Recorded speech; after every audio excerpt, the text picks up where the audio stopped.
BRS యువ సంగ్రామ సభ అలాగే cabinet నిన్న డిసిషన్లకు సంబంధించి మనతో మాట్లాడడానికి బీజేపీ సీనియర్ నాయకురాలు జూటూరి కీర్తిరెడ్డి గారు ఉన్నారు. ఒకసారి మేడంతో మాట్లాడించేటువంటి ప్రయత్నం కదా. మేడం, బీఆర్ఎస్ యువ సంగ్రామ సభ అంటే నిరుద్యోగులతో నిర్వహించింది. ఆ సభకు సంబంధించి ఏం చెప్తారు?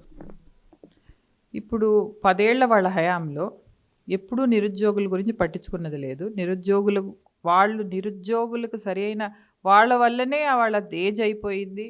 వాళ్ళు ఇప్పుడు కూడా వీళ్ళు ఈ ఈ గవర్నమెంట్ కూడా ఈ ప్రభుత్వం మన కాంగ్రెస్ ప్రభుత్వం కూడా నిరుద్యోగులు పట్టించుకోకూడదు. వాళ్ళు ఏజ్ అయిపోయి ఈ నిరుత్సాహంతోనే నడుస్తూ ఉంది.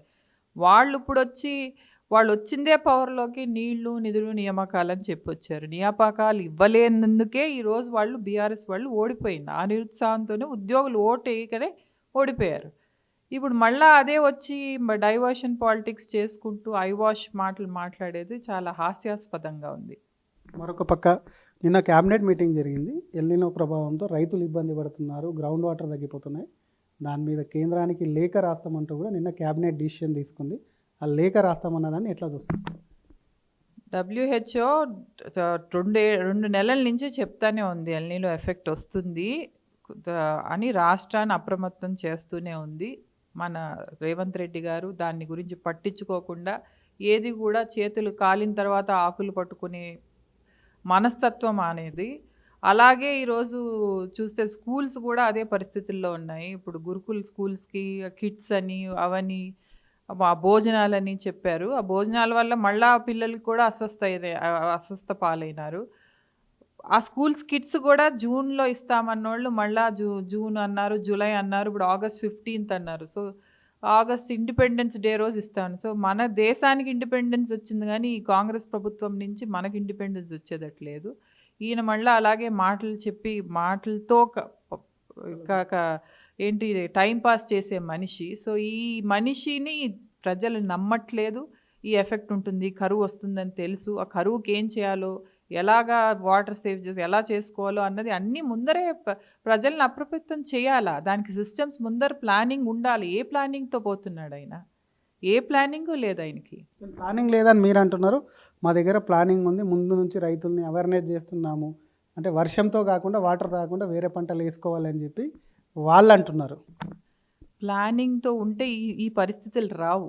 ఈ కరువు పరిస్థితులు వస్తున్నాయని అంతా తెలిసినప్పుడు ఎట్లుండాలి? మిగతా రాష్ట్రాలకు కూడా ఉన్నది కరువే కదా. వాళ్ళు ఎలా ఉన్నారు ప్లానింగ్? మన రాష్ట్రానికి ఎందుకు వస్తుంది బాధ?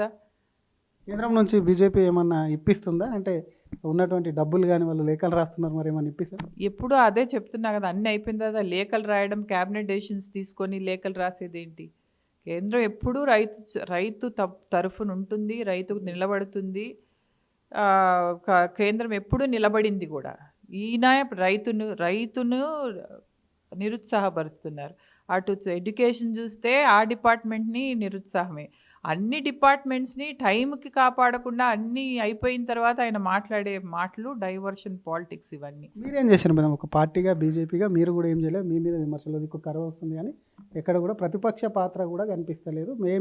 వచ్చే ఎలక్షన్లో మేమే వస్తామని చెప్పి బీజేపీ చెప్తున్నా. బీజేపీ కూడా ఎక్కడ కూడా పోరాటాలు ప్రజా సమస్యల మీద చేయట్లేదు అనేది మీ మీద కూడా ఆరోపిస్తుంది. దానికి ఏం చెప్తారు? ఈవెన్ ఎల్నినో మీద కూడా బీజేపీ ఏం చేయలేదు. హైదరాబాద్లో కరువు వస్తున్నా ఏమొస్తుంది?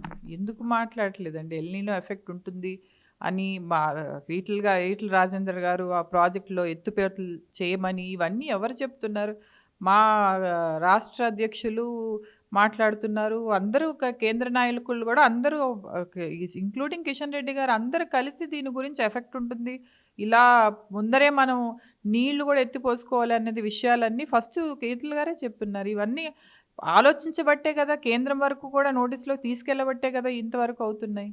ఏదో మాట్లాడతారు వాళ్ళు. కేంద్రం సహకారం లేకుంటే ఈ మాత్రం కూడా నడవదు రాష్ట్రం. ఆయన సమర్థన మీద వదిలేస్తే రాష్ట్రానికి ఇది కూడా ఉండదు, రైతులకు ఇది కూడా ఉండదు. Thank you madam. ఇది ఒకవైపు అసలు యువ సంగ్రామ సభకు సంబంధించి వాళ్ళు 10 ఏళ్లలో యువకులను మోసం చేశారు, ఏజ్లు అయిపోయేంత వరకు ఉంచారు. వాళ్ళకు కూడా నిరుద్యోగ యువత కూడా ఓట్లు అడిగే హక్కు లేదని చెప్తుంటే, మరొక పక్క ఎల్నినో ఎఫెక్ట్ వస్తుందని చెప్పి 2 నెలల ముందు నుంచి కూడా WHO హెచ్చరికలు జారీ చేస్తే దాన్ని పక్కన పెట్టి ఈరోజు కరువు వచ్చిందని కేంద్రానికి లేఖలు రాస్తేంలో ముందస్తు ప్రణాళిక లేకుండానే ముఖ్యమంత్రి ఏ విధంగా కూడా ముందస్తు ప్రణాళికలో వచ్చినప్పుడు అడావిడి చేయడం తప్ప, కేంద్రానికి లేఖలు రాయడం తప్ప ఆయనకు పరిపాలన మీద పట్టు లేదని చెప్పి బీజేపీ సీనియర్ నాయకురాలు జూటూరు కీర్తిరెడ్డి అంటున్నారు.